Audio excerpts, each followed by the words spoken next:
Actually ఈ trailer release function చాలా పెద్ద ఫంక్షన్గా ముందు ఆలోచించాం. కానీ 9వ తారీఖున ఈ సినిమా రిలీజ్ చేయాలని నిర్ణయించబడింది. ఫస్ట్ టైం అఫీషియల్గా నేను ఈ సినిమా 9వ తారీఖు రిలీజు అని చెప్తున్నాను. యాక్చువల్గా 2వ తారీఖు రిలీజు, అంతకుముందు రిలీజు అనుకున్నాం. కానీ మనకి తెలుసు కదా, డిమానిటైజేషన్, బ్యాంకుల ముందు నుంచోవడం, ఏటీఎంల ముందు నుంచోవడం, వీటిల్లో ప్రజలు సినిమాకి వస్తారా లేదని ఒక చిన్న సందేహంతో మేము ఒక చిన్న రీసెర్చ్ చేస్తే 9వ తారీఖు 2 జేబుల నిండా డబ్బులు ఉంటాయి, మన సినిమా చూడడానికి వస్తారని నమ్మకం కలిగి ఇది 9వ తారీఖు రిలీజ్ చేయడానికి నిర్ణయించబడింది. ఈ 9వ తారీఖు రిలీజ్ చేయడానికి ప్రీ రిలీజ్ ప్రజాదీవన ఫంక్షన్ లాగా ఒకటి చేయాలని అనుకుని దాన్ని పెద్దదిగా చేసి అది 4వ తారీఖున ఆ ఫంక్షన్ చేయాలని అనుకున్నప్పుడు ఈ ట్రైలరు అప్పటి వరకు ఈ ట్రైలర్ చూసిన తర్వాత నాకే ప్రోగ్రాంలన్నీ మార్చేశాను.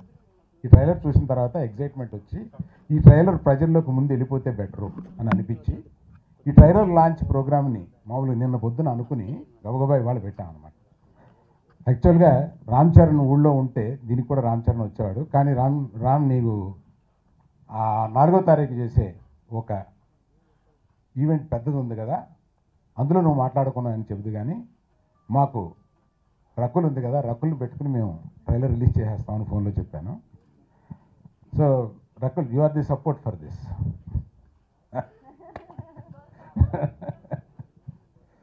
సో సినిమా గురించి చెప్పడానికి ఇంకా మేము మా ఆశలు ఏంటంటే మామూలుగా 4వ తారీఖున ఒక పెద్ద ఫంక్షన్ చేసి అక్కడి నుంచి వైజాగ్, తిరుపతి, విజయవాడకు కూడా వెళ్ళి ఈ సినిమా గురించి ఎలుగెత్తి చెప్పాలన్నంత కోరిక ఉంది. అది ఎన్నెన్ని నెరవేరుతాయో త్వరలో చూద్దాం. ట్రైలర్ని 9వ తారీఖు రిలీజ్ అనుకున్నాం కాబట్టి ప్రజల్లోకి ఇది పంపించడం బాగుంటుందని చెప్పి అనిపించి ఇది నిన్న అనుకుని ఇవాళ ఎవరెవరున్నారు కనుక్కుంటే రకుల్ ఉంది ఊళ్ళో. ప్లీజ్ రకుల్ వస్తావా, మన ట్రైలర్ రిలీజ్ చేసేద్దామని అడిగి ఈ ట్రైలర్ రిలీజ్ చేశాము. థింక్ రెస్పాన్స్ విల్ బి అంటే నాకు మొన్న రాత్రి చూసిన తర్వాత ఫుల్ ట్రైలర్ తయారు చేసి మా ఎడిటరు, డైరెక్టరు తయారు చేసి నాకు మొన్న రాత్రి చూపించారు. ఒక ఎక్సైట్మెంట్ వచ్చింది. సో సినిమా ఎలా ఉందో నాకు తెలుసు. నేను ఇంకా బోల్డ్ అకేషన్ ఉన్నాయి కనుక సినిమా ఎంత గొప్పగా ఉంది అనేది మిమ్మల్ని ఎక్సైట్ చేయడానికి నా దగ్గర కొన్ని ఉన్నాయి, నెమ్మదిగా చెప్తాను తర్వాత. మేజర్ ఈవెంట్స్ ఏంటంటే 4వ తారీఖున మనం ప్రీ రిలీజ్, ప్రజలు ఈ సినిమాని దీవించాలని కోరుతూ ప్రీ రిలీజ్ ఫంక్షన్ ఒకటి పెద్దదిగా చేయబోతున్నాం. దాంట్లో ముఖ్య అతిథులు ఎవరు ఏమిటి అనేది త్వరలో మేము మీకు చెప్తాము. ఆ తర్వాత ఈ సినిమా ప్రీమియర్ ఇంపార్టెంట్ ఏంటంటే ఈ సినిమా ప్రీమియర్ యుఎస్ఏలో జరుగుతుంది. అంటే యూనిట్ అందరూ యుఎస్ఏలో వెళ్ళి ప్రీమియర్ చేస్తారు.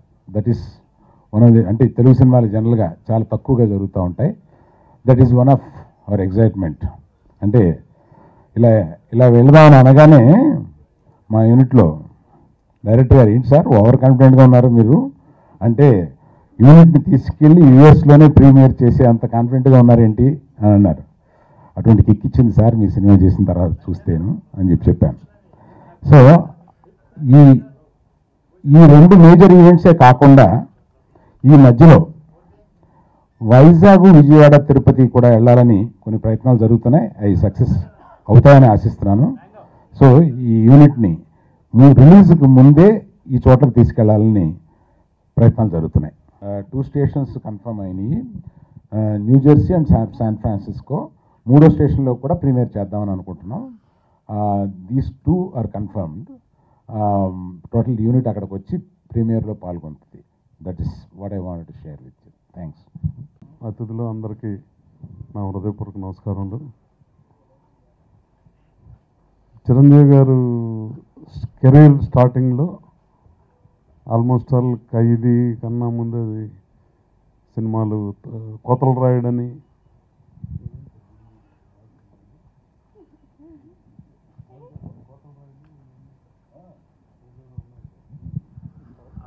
చెన్నైలో గీతా ఆర్ట్స్ ఆఫీస్ ఉండేది. ఆఫీస్కి వెళ్ళి రాంప్రసాద్ గారి ద్వారా అరవింద్ గారు పరిచయం అవడంతో, అంటే ఆల్మోస్ట్ ఆల్ 30 years పైన అయింది.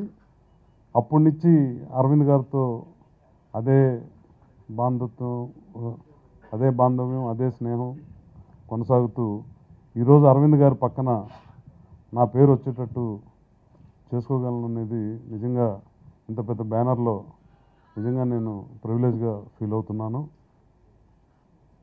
మెగా ఫ్యాన్స్ అందరూ చరణ్ మీద ఎంత పెద్ద హిట్ కోరుకుంటున్నారో వాళ్ళ ఫ్యాన్స్కి తగ్గట్టు 4 ఇంతలు ఈ సినిమా చరణ్ ఈ సినిమాలో కష్టపడి చేశాడు.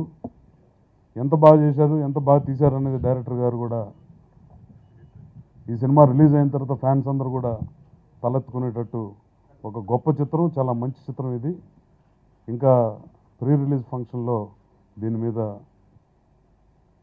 కొద్దిగా నేను ఎలాబరేట్గా మాట్లాడటం జరుగుతుంది. ఈ అవకాశం ఇచ్చిన ఇక్కడ అందరికీ, మీడియా మిత్రులందరికీ నా హృదయపూర్వక నమస్కారాలు. Sir, good evening everyone. అందరిలాగే నేను కూడా 9th కోసం ఎదురు చూస్తున్నాను. I'm exciting. ఈ సినిమా గురించి నేను ఎక్కువ చెప్పలేను, ఒకటే చెప్పగలను. ఏంటంటే ఈ సినిమాలో జనరల్గా డైరెక్టర్, ఎంటైర్ యూనిట్ అందరూ కష్టపడతారు ఫుల్గా.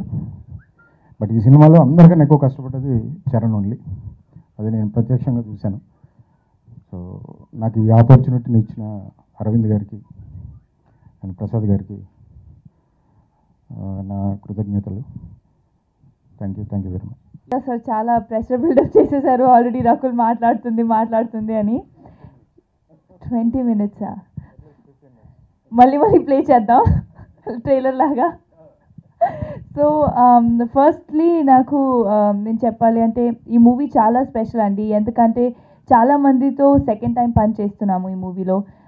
గీతా ఆర్ట్స్ అరవింద్ గారుతో, సూరి సార్తో కిక్ 2 తర్వాత, అండ్ చరణ్తో బ్రూస్లీ తర్వాత. And I think it's the best bunch of people that anyone can think of working with, and I'm really happy that I got to associate with them.